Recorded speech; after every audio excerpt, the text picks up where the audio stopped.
On est donc dans un imaginaire du changement, avec la transition, très clairement, et toutes les occurrences de la transition, en astrologie par exemple, en rhétorique aussi, montrent toujours qu'on passe de l'un à l'autre. On passe de quoi à quoi? On passe d'une conception du changement, qui est une conception du changement imposée, subie, peut-être contrainte, à une approche du changement qui serait peut-être plus voulue ou plus désirée. Et dans la transition, ce qui me semble intéressant, c'est de se dire que on change d'imaginaire de changement et on se dit que des choses peuvent être construites collectivement, de manière voulue, de manière désirée, de manière au début peut-être assez intellectuelle, au niveau du souhait ou d'un idéal à réaliser, qui ensuite peut être pratiquement mis en œuvre.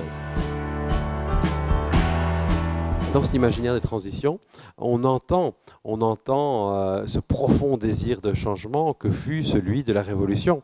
L'imaginaire du changement révolutionnaire a irrigué la pensée dans les années 50, dans les années 60, de manière presque totalitaire, de manière en tout cas très massive.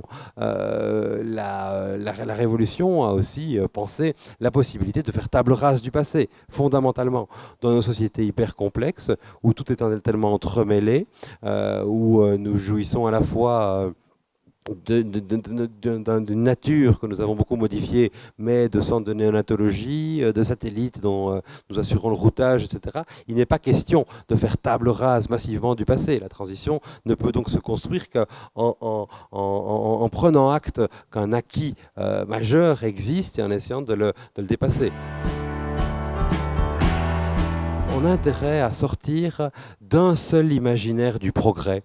L'imaginaire du progrès que nous avons reçu d'une civilisation qui est surtout une civilisation technicienne et matérielle, est un imaginaire utilitariste. Ce que l'on veut dans le progrès, c'est toujours plus d'utilité, c'est toujours plus d'un faire, mais qui doit déboucher sur un faire concret. Et ce progrès-là, le progrès utile, est un progrès extrêmement puissant. Tout ce que l'on a inventé, tout ce que l'on a construit, fonctionne, est et s'avère être un capital qui nous sert à des modifications et à des progressions futures.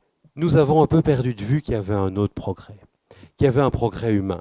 Je l'appelle subtil pour dire qu'il est subtella, étymologiquement, en dessous de la toile. Et en dessous de la toile, toutes les tisseuses, tous les tisserands savent qu'il y a la trame fondamentale qui nous relie, métaphoriquement ici, qui nous relie peut-être à notre environnement, qui nous relie à ce qu'on est, à une certaine saveur d'exister, qui nous relie aux autres aussi.